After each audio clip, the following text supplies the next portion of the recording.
So for all the purists out there, the manual doesn't specifically say that it has to be a heavy duty truck oil. It's a general oil. I've gone through all the specs. I've actually researched it. My second favourite word. The synthetic stuff is fine. As long as the engine's not new, as long as it doesn't have all the new fandangled crap on it, which this has no new fandangled crap on it, the synthetic oil's fine.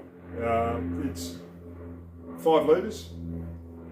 Takes approximately, I think it was nearly 4 quarts, pints, I'm not sure, but with the oil in the oil filter, which you will fill, which I will fill before I put it back on, it's about 5 litres.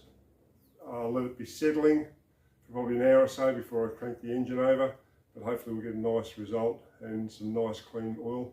I have been running it, it's been draining out. We'll get back to this, but just thought I'd let you know, synthetic oil's fine. If it's a cheaper version, go for your life. Standard 15W is probably exactly the same, but yeah, no reason you can't use it. And I have checked.